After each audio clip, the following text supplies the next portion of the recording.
Merci peuple congolais, merci peuple ya Nzambe. Tozali ensemble. Nzambe azali kosunga. Mbula oyo ezali kosila dans quelques heures. Et toko banda mbula ya sika. Yangwana toye kosala une sorte ya rétrospective. Une sorte de rétrospective na makambo oyo etali politique ya mboka. C'est très important bandeko na ngai. Cette rétrospective donc et permettre biso total la place toutaki na place tozali lelo na place tozali kokende.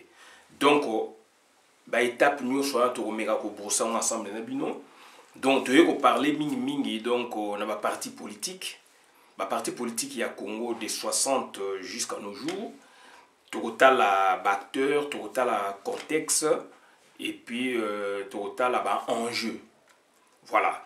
Donc c'est-à-dire la partie politique surtout au comptant de 60 jusqu'à nos jours, il y en a des milliers. Donc mais les quelques partis politiques, on peut dire phares, peut-être pas, mais les quelques partis politiques to meka ko expliquer tout ba caractéristique il y a parti politique auto zali na 60 o to komi nango donc on a deuxième république o to komi nango na troisième république, mais du moins nous n'allons pas travailler sur base à la république. On peut faire ça, mais je préfère beaucoup plus parler dans la génération de parti politique pour nous tous se comprendre, puisqu'il y a des partis politiques mouchouchou et Bandai qui est la première république et Kota qui est la deuxième république. Et Kota la deuxième république dans le début, après et au coma, donc bipartisme théoriquement et puis monopartisme deux partis état. Après une longue période, tu as basculé dans le pluralisme politique. À partir le 24 avril 1990. Et durant cette période, la plus courte, il y a un parti politique, il y a un processus, n'est-ce pas, il y a démocratisation parti politique. Cette première partie, dans la transition démocratique, elle est la plus courte, puisque cette partie a été sous la gouvernance, n'est-ce pas, il y a le président Mobutu. On a vu du 24 avril 1990 jusqu'au 17 mai 1997. Durant ces temps, on a vu comment les partis politiques s'étaient organisés, comment les partis politiques fonctionnaient, et puis vint, n'est-ce pas, l'AFDEL. L'AFDEL avec tous les corollaires autoébi les loyaux. Donc, c'est-à-dire, ce qui répartir en haut, donc, vous allez dans 4 générations, il y a un parti politique. 4 générations, il y a un parti politique. Boyebi parti politique Moussani et Salaranamboka, il y a parti politique bazalaka ndenge nini tant bazana pouvoir té, donc toujours parler ba parti politique bazwaka pouvoir ba msho bazana conquête à pouvoir so bazana pouvoir ba se manifester ndeni tant bazana conquête à pouvoir ba komba opposa bazaka ndenge nini. Donc c'est très important de soulever élément là. Et puis enjeu ni nezali par rapport il y a pays. Enjeu ni nezali par rapport il y a avenir, il y a mboka, il y a bana. Enjeu ni nezali par rapport à développement, il y a plusieurs enjeux. Donc on va essayer un peu de voir ça et quels en sont les acteurs. Acteurs nini puisque la parti politique oui, les alliés institutions, mais ali dirigé par Batou, personne physique. Parti politique, ils allaient donc personne morale, mais ils allaient dirigés dans la personne physique, ce sont des associations. Mais Batunde, bazako animant, bazako dirigeant, dans la volonté, na bango pe mouchouchou. Mouchou pe la volonté collective, il y a association, il y a parti politique. Donc, et puis, il y a déviationnisme. C'est-à-dire le biboé, mais la terre, ça n'est mouchouchou, tout le monde a parti politique et belé. Bon, notre but, c'est quoi? C'est de vous faire voir les différentes générations de partis politiques. Quelques-uns, on va en parler. Et puis, caractéristiques nayango. Et puis, donc, acteurs, Moussani, acteurs, salaki brièvement. enjeu nini bazalaki nango devant la géopolitique donc mondiale, devant la géopolitique continentale, devant donc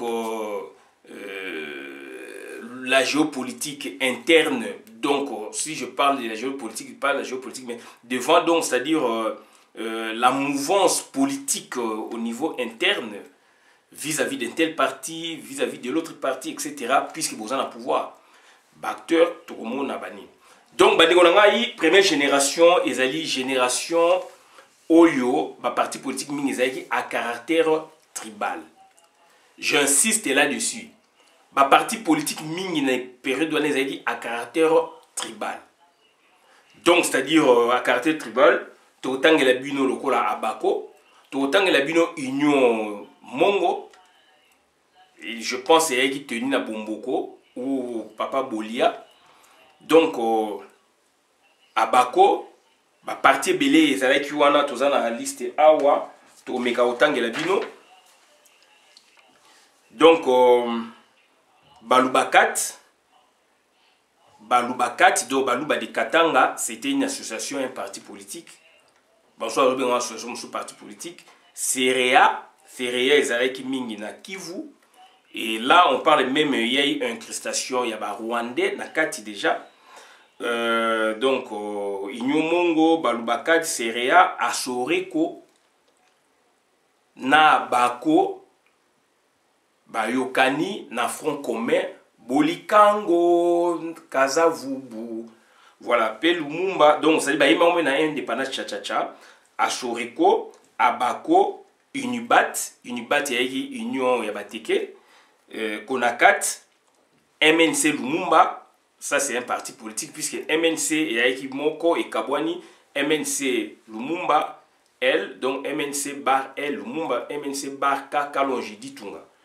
Oh, bah, tu sais que Kabwani, donc le leader Kabwani na MLC, Kalonji Ditunga na Lumumba Kabwani, Etienne Tshisekedi Alandi, donc Kalonji Ditunga. Président Mobutu, donc Joseph Mobutu, Alandi, donc Lumumba. Donc MNC on a Lumumba, PNP, ARP, Union Congolaise, les chefs coutumiers, un cartel. Et il y a un caractère tribal. Mais MNC Lumumba, il y a un caractère national ou nationaliste. Donc c'est-à-dire, la caractéristique nango ezalaki nanouana. Il y a un enjeu. Enjeu devant le Belge, les colons.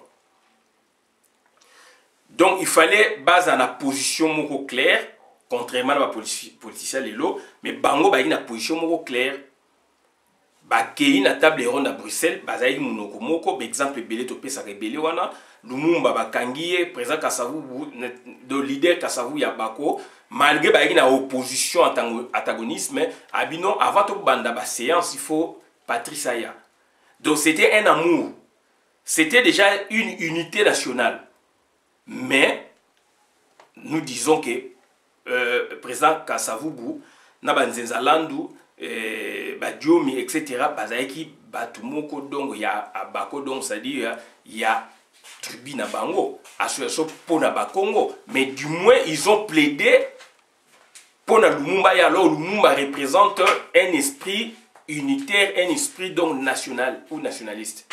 Donc ça dit batona ba ina sens il y a élevé, il y a dépassement de soi, sens élevé, il y a regard de l'autre, il y a regard d'autres Congolais. Donc ça dit il se disait aussi Congolais, sinon il n'aurait pu, n'est-ce pas, se manifester ainsi devant le colon. Donc deux exemples. Abako représente donc un parti politique ou une association, n'est-ce pas, à caractère tribal, défendant l'intérêt général. Donc c'est très compliqué. Un parti politique à caractère tribal défendant l'intérêt général. Lumumba, Aya. Alors Lumumba défend une idéologie, donc c'est très important. Donc il y a un sens élevé à compréhension, c'est un sens élevé à amour. Amour, il y a patrie. Deuxième génération, Ezali, donc, daté du 30 juin 1960, temps de l'indépendance, mais Bandaki déjà peut avoir plus de conférence à table ronde, il y a Bruxelles, ba parti mingi wana et ti toye koyana le 24 juin 67. Bon, bah pourquoi la tangi constitution Lulabou, c'est constitution Lulabou et salami moins de 2 ans au bout à Bomiango. A comme conseil la décret loi jusqu'à ce que donc 2 ans après le 24 juin 67 bah il créé donc constitution révolutionnaire où bah 2 partis politiques.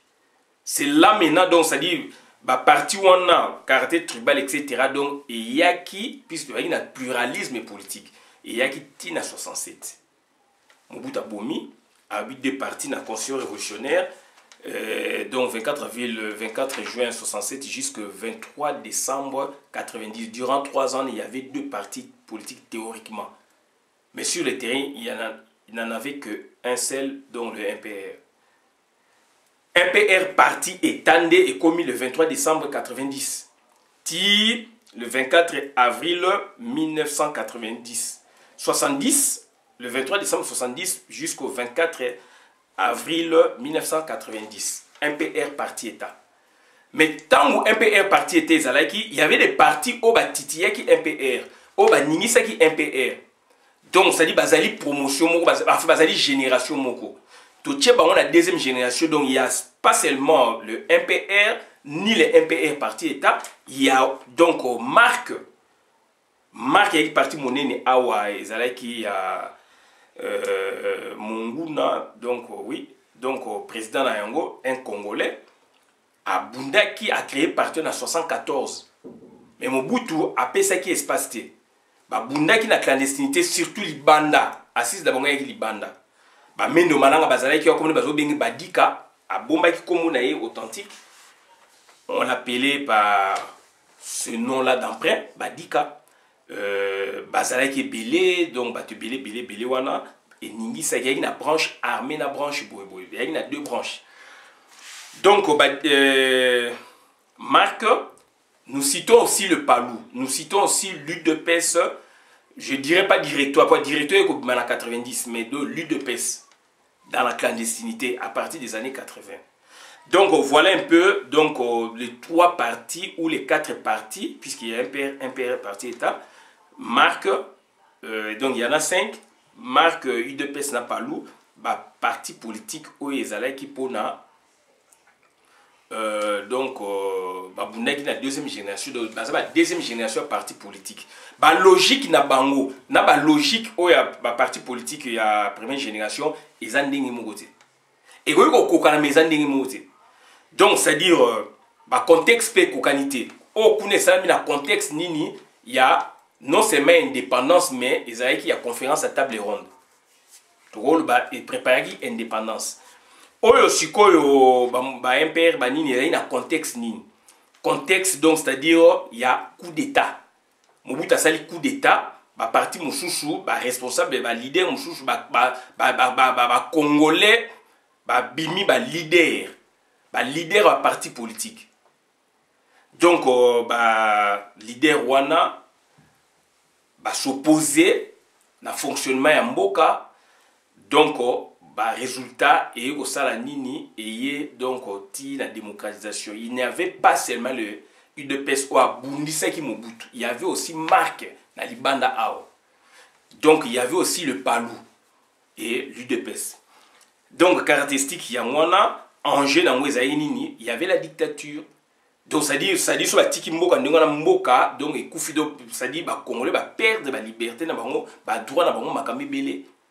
Première génération donc enjeu zalaki nini, enjeu zalaki donc c'est-à-dire il faut arracher l'indépendance bien que bango ba pesi so indépendance ceux qui to s'organiser to sanganité président Kasavubu leader à la question ceux qui à l'accepter que bazali en phase na Patrice Emery Lumumba fusion donc ça dit scission et côté na kata groupe qui déjà libanda scission et côté donc enjeu zalaki wana il faut bazali unis pour gagner et ils ont gagné l'indépendance. Indépendance ezalaki arraché ou poser préalable dango, c'était avant que Mundele Aya n'a parlé de la nation. Azakoloba, Boye président Kasavu alobi Bolumumba abimisi papier alobi makamouchou. Mais c'était déjà en amont. On est donc bloqué en aval. Donc banjeu ezali biloko boko perdre comme biloko boko gagner. Toye sikoyo na ba parti politique à troisième génération et bani na le 24 avril 90. Cette fois-là maintenant on voit l'UDPS directoire. Mais l'UDPS en soi ezali liboso avant démocratisation. Donc ba trace nango pezali UDPS directoire cette fois-là ndé et bimi donc à partir de démocratisation. Bakobenga en continuation mais ezali au même titre que Fonus. Il y a Joseph Olengakoy. Et jusque-là, je n'en compte que deux. Condor, Papa Kabaïdi, je ne sais pas si Condor est allé encore. Puisque la monnaie salaki n'est association mon côté.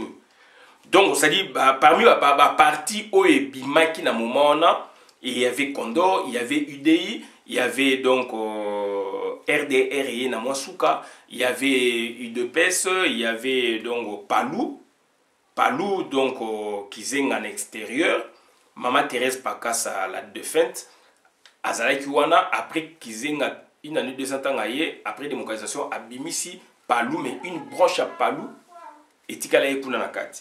Donc, voilà un peu, donc, on a un parti politique, il y a troisième génération. Le parti politique à troisième génération, donc, Ezalaki Kaka, donc, on a duré Moko ya Mouké. Et ça, qui permettez-moi, et ça, qui duré Moko ya Mouké il y a 7 ans. Duré Moko ya Mouké il y a 7 ans. Et dirait il y a 7 ans, on a sali que makambu eko changer. Puisque le parti politique wana ba yeli batu démocratisation soi-disant, mais bazali unité. Bazali unité ndenge na 60 abako la kisaki yango parti tribal défendant les valeurs tribales, inimo ya Bomboko Papa Bolia. Bazali ko défendre donc valeur tribale, intérêt à Trubimongo par exemple. Konakat pareil, intérêt donc ya Bouéboué, Balubakat intérêt à Baluba ya Katanga, etc., etc. Mais par contre, na 90, Tomoni, il n'y a pas eu unité. Il y a eu scission na Kati. Contrairement à 60. D'où, tant où Afdel est yé, avec la proposition nango UDPS directoire, donc Komaki donc leader donc parti politique na Congo numéro 1 et s'est détaché na idéal national. Moi j'en faisais partie n'échelle assez tout c'est pelaki mais le lot avec du recul donc s'est détaché qui et s'est détaché qui d'un idéal d'ensemble. Ils n'ont pas voulu défendre donc idéaux et à bien en boca, soit défendre qui en bien puisque c'était les contextes à un moment on a tout replacement comme le contexte voilà Mobutu était déjà donc fini dictateur population il faut Mobutu à Kende alors bazaki piégé par la suite on a compris que UDPS directoire a été piégé et Papa Liaou le professeur Liaou l'avait bien compris puisque Boujo a pesé na 4 na bango. Donc voilà, il est parti, toi Kiza qui est, toi Critica qui est, mais avec du recul, avec du recul, on a compris. Le monsieur Papa Liaou avait vu autre chose bien avant. Donc, c'est-à-dire, là c'est la génération 3 il y a un parti politique. Sous le joug, il y a Mobutu toujours. Il y a un parti politique et Béléwana. Et 20 au 17 mai 97, l'Afdel avec Corollaire Otuyebi et Afdel Sikoyo a créé un parti politique. Donc, entre 24 avril 90, 17 mai 97, 7 ans, en jeu, il y a Congo, il y a ba confondre qui ba enjeu on a puisque ba enjeu à Congo qui mélangé na Afdel tout monde qui à travers Afdel na nguma oyo ba leader à parti politique surtout à UDPS ba engagé donc union sacrée sans l'aval et union sacrée puisque ba keyu koyo kanabo par-ci par-là to ka ba vidéo moyen toujours na sous pour preuve Afdel tant que ça incursion à Ouvira et Kota par Ouvira et Kota il y a 2 drapeaux. Drapeau et de personnes, drapeau et union sacrée. Moi, j'étais sur le terrain. Batu ba acclamé qui ba sepela qui menga la sepela qui. Nga personnellement la sepela qui. Donc ba c'est très important. On a des détails sur le bayango, tout le bayango. Donc ça dit le problème était là. Donc ba enjeu est confondu. On n'a pas bien renouvelé notre problématique. Mais Papa Tshisekedi étant du lot, na batu oyo, bazali na kacha ba enjeu confondu. Mais quelques temps après, il s'était rétracté. C'est un élément aussi à soulever. Ayebisi Laurent Désiré Kabila bato boye na bango bazali ba Rwandais, senga bango facture bazonga. Il s'était rétracté. Il s'était rétracté cette fois-là. Donc il a compris que le pays donc est piégé. Trop tard. Confusion, débandade. Ba ninga na yo bazali ensemble ya s'est rétracté, ba ndimaki afdele kota, ba kotisi donc occupation. Mais quand même il s'est rétracté. Ba ninga ne ba koti na afdele na ba ministère etc. Donc ba enjeu to perdre qui place wana. Makamo toujours le balelo on to perdre déjà il y a to perdre quand il y a 23 ans. To ko luka ndé ko tenter ko réparer ko racoler les morceaux.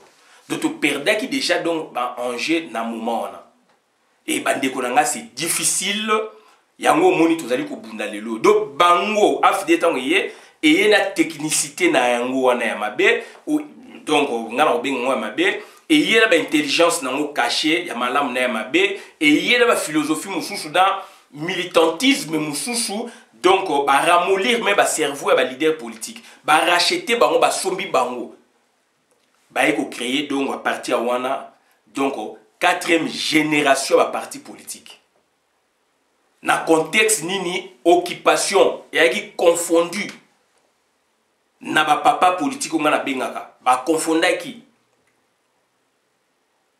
donc niaou bango bakansi léopard niaou babi o eza niaou nzoka na za ki léopard donc léopardo a collé bani ko ravager Bibouele. Confondait qui n'est pas né, n'a pas moins. Donc, problématique est qui bien été, d'où, Batouana, créer un parti politique. Créer un parti politique, donc, sa constitution, ou à Bango. Constitution, ou Mobuta Seyelaki, donc, et Tombaki déjà dans la démocratisation, tu as un processus maintenant, il y a rédaction, la constitution, il y a conférence nationale, puis je côté conférence nationale. Boye biango, Mobuta boye ko ratifier ba acte wana, d'où AFDL et y na ACLPT na donc et donc na pas constitution na na acte constitutionnel na bango ya transition. Donc ça dit l'équivalent nango ezali donc ezali au fait ezali donc accord à l'Émirat. Les sols et les sous-sols appartiennent à l'alliance. Boye ezali boye tout temps yango boye biango. Donc voilà, donc il faut co-gestion, il y a des ressources entre Bissona, Rwanda, Ouganda, etc. On parle beaucoup du Rwanda puisque Museveni étant rwandais, donc il faut co-gestion na Rwanda et non Ouganda. On parle peu d'Ouganda puisque on est là pour maman, il y a Museveni. Ils sont malins. Alors par contre tout va juste pifonner pas naïe et pas Museveni. Mais après si pifosco et pas Boutata.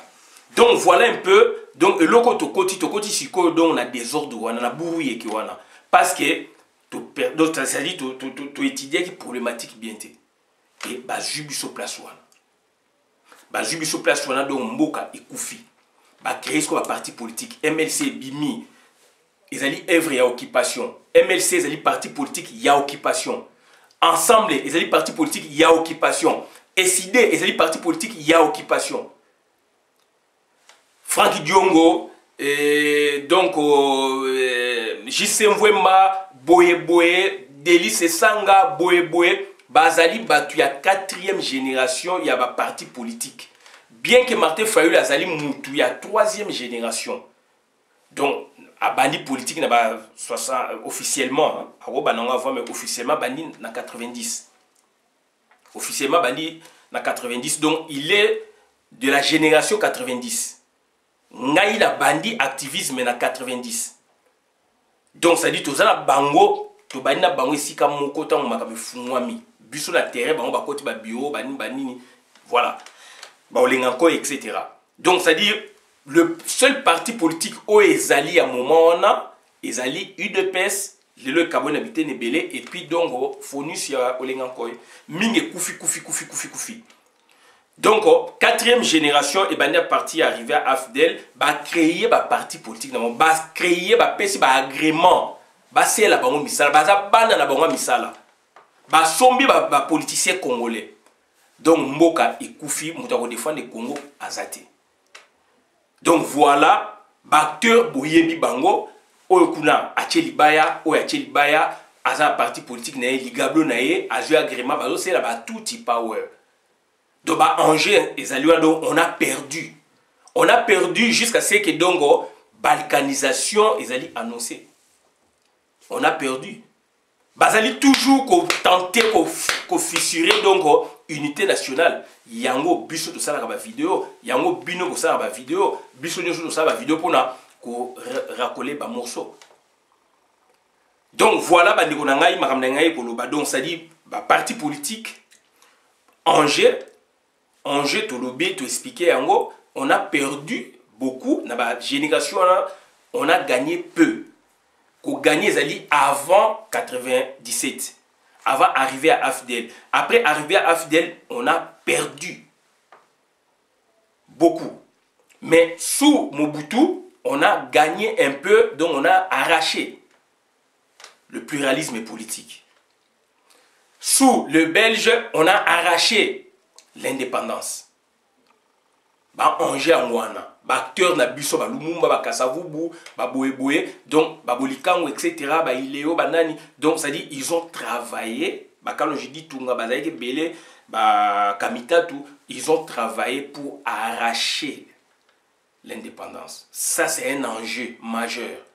Indépendance ba tie énergie na bango tala musala lelo quatrième génération et ba parti politique oyo ba benyango parti politique alors au kuna 60 il y a mingi ba association ba parti politique à caractère tribal excepté le MLC Lumumba mais à Bako association de Bakongo plaida pour la cause d'un nationaliste ou d'un unitariste et ça l'a maté la histoire Congo et ça l'a maté.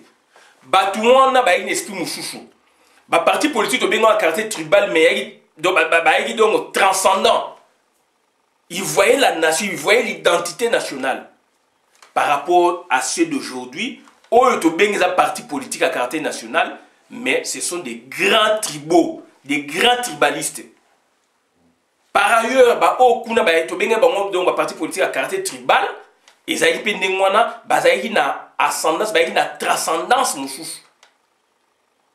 Oya lelo bazali donc ba kosibiso ba tie carapace moko boye nakati c'est du pur tribalisme. Voilà bande konanga makamo na yeka website bino ngwana bola na vidéo malam na compte communauté ngai Christian bola bien membre peuple mokozi peuple souverain combattant résistant révolutionnaire PNI. PNI et les politiciens non institutionnels. Naza koloba yango puisque to komi na fin de l'année. Dans quelques heures, donc, au basculer donc, en 2021, donc, yango mo nazali koloba yango. Naza koloba yango avec douleur. Naza koloba yango parce que, donc, to komi ba nyama. Bazali ko boma ba dekola biso bato ba dénoncer ke loko moti. Ba parti politique a lelo ba dénoncer raté. Mais oyo wana to benga parti politique à caractère tribal, bazali ki ba défenda ki ba vraie valeur ya mboka. Voilà, donc confusion. Donc, acteur, il y a 60. Baza ko valoir toujours que les caractères, il y a l'élo. Il y a l'élo de bateki mboka. Bateki en opéra ba opété. Donc, ça dit pour la bango, ils s'en foutent. Alors, ba papa na biso, ba koko na biso, ba payer cher. Ba vie na bango. Baby si ba mabala na bango ba baby saki mingi ba kufaki pona biso toza bosomi. Bosomi na botande to teki yango. To allez contre Mobutu. UDPS Palou, Union sacrée. Ba pesaki passage donc ba to benga na Mobutu. Surtout UDPS. directoire tosalelaki yango résultat lelo ezali wapi.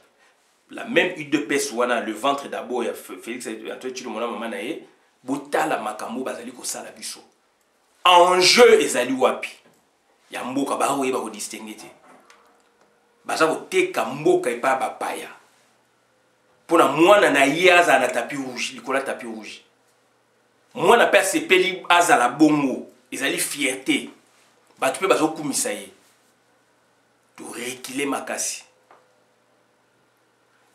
autre regard koloba mwana to soki abola na vidéo manam na compte la communauté merci ezali toza koloba donc bongo ya moko na biso esala bongo ya moko ya biso esala merci.